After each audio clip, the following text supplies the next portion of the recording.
The Seal, Chapter 10, Poitiers. Quote, "And by magic of colours mystic, a spell on his senses wrought." Unquote. Wolfram von Eschenbach, Parsifal.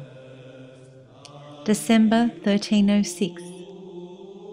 In the narrow light of early day, the mounted retinue made its way through the thin, hilly streets of Poitiers, covered in snow, with the piebald boson held out before them.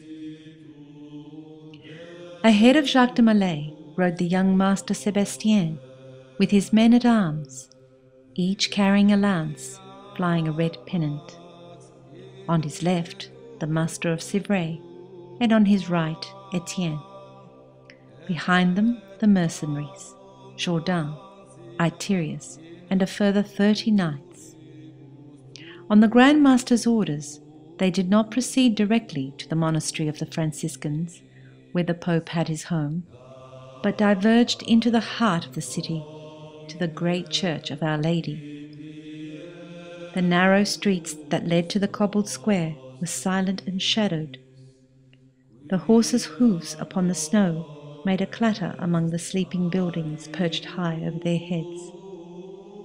Leaving their horses outside the church with the men, Jacques de Molay and Etienne entered into the silence together. They walked the central nave, past the stone effigies and rounded columns until they were before the sacred space. It was stone quiet and full of the scent of heaven. The seneschal followed his Grand Master without question, kneeling before the great bronze crucifix and pausing for a moment of fervent prayer. They remained there for a time, each man with his own faith measured against hope and fear, straining to hear silence. When it was over, Jacques de Molay turned to Etienne and began his confession. At the end of it, the seneschal, whose priesthood had not been tested in a long time, shrived his Grand Master, and the two stood. They hoped for a miracle.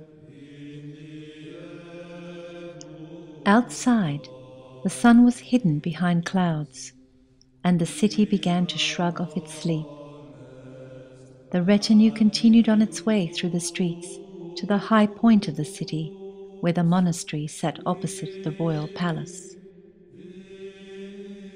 The people of Poitiers, having been accustomed to the trespass of important persons upon their daily concerns, made way for the Templars, glancing upwards to their elegant war horses, observing the courage of their bearing and the grave regard upon their faces.